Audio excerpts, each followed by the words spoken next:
السلام علیکم ډیر ویورز. نن موږ ویډیو د پاور اف د ډیګري باره کې ده. ځکه چې زیاته سټوډنټانو اکثر موږ په اکیډمي کې یا په کالج کې تاسو وګورئ چې واټ از پاور اینڈ ډیګري، نو اکثر هغه ته دا مسله وي، هغه په ذهن کې دا وي چې مطلب دا پاور او ډیګري ما سره سیم چیز دی. نو اصل کې دا ما سره ډیر غټ ډیفرنس دی په پاور او په ډیګري کې. صحیح شو نه؟ پس نمبر موږ په پاور باندې خبره کوو چې مطلب پاور څه ته صحیح ده. پس نمبر پاور د موږ سره موږ وایو the power of a number indicated how many times the number is multiplied by itself. پاور ما دا شو کوي کنه چې څومره ټایم ما سره یو نمبر د itself سره یعنی د خپل ځان سره ملټیپلایډ شوی. خدای ز اگزامپل والا مکنه 5 کې پاور 3 واخلم. نو اوس دلته خلکو که دا 3 ما سره پاور شو کوي او دا پاور ما ته وایي چې ما دا نمبر چې کوم دی کوم ما سره بیس دی دا ما سره څومره ټایم ملټیپلایډ شوی. نو پاور 3 دی ما سره، وایي دا مطلب و چې ما دا نمبر چې کوم دی 3 ټایم د خپل ځان سره ملټیپلایډ شوی دی. صحیح شولا؟ خدای ز واخلم 6 کې پاور 2 واخلم، او دا مطلب شو کنه دا 2 ما شو کې دا 6 ما سره 2 پرې ملټیپلایډ شوی دی itself سره. صحیح شولا؟ نو 6 ملټیپلایډ 6 به ما سره شي. نو اصل کې پاور چې کوم دا ما سره یو نمبر شو کوي چې څومره ټایم خپل ځان سره ملټیپلایډ شوی دی. صحیح شولا؟ فرست سیکنډ سره ما سره ډیګري د ډیګري باره کې موږ څه وایي؟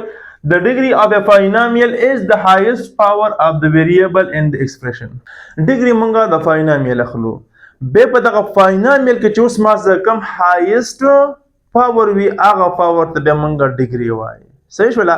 فار ایگزامپل ما یو پاینامیل زه به واخلم چې 3x کې پاور 3 پلس 2x کې پاور 2 او پلس x به واغستو.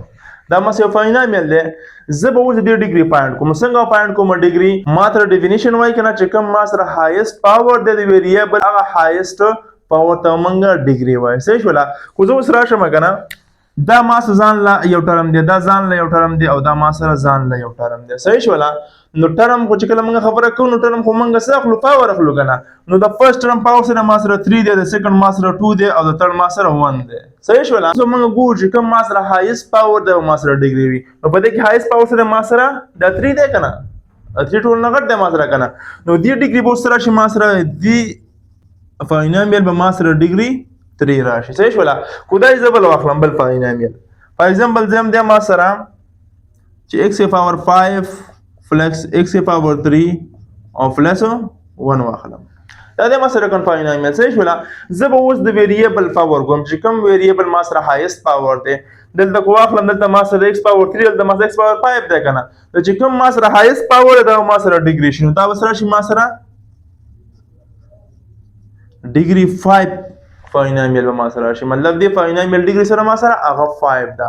اوس مونږ چیک کو کنه نو پاور مونږ د یو نمبر یا د یو ټرم مخلو او ډیګري مونږ د اخلو یا د هول ایکویشن اخلو یا پاینامیل یا د ایکسپریشن اخلو. نو به مونږ چیک کو دغه ایکسپریشن پاینامیل یا دغه ایکویشن مونږ چیک کو به چې کوم ما سره هایست پاور وی هغه ته مونږ ډیګري وای. نو اصلي ګوزه پاینامیل واخلم یا ایکسپریشن واخلم یا ایکویشن واخلم نه کوم ما سره ټرم وی کنه. نو به د ټرم چې کوم ما سره هایست پاور وی د کم ټرم دغه هایست پاور ته به مونږ ډیګري وای. صحیح شولا؟ نو امید لرم چې تاسو به دا کنفیوژن کلیر شوی وي. نو زیاته سټوډنټانو چې کوم دی اکثر په ذهن کې دا چې مطلب ما سره پاور او ډیګري چې کوم دا ما سره نه سیم شي د خپل کې دا ما سره ډیفرنٹ. صحیح شولا؟ کو تاسو به هم څه کوېسچن وینو کمنټ په سیکشن کې کولای شئ.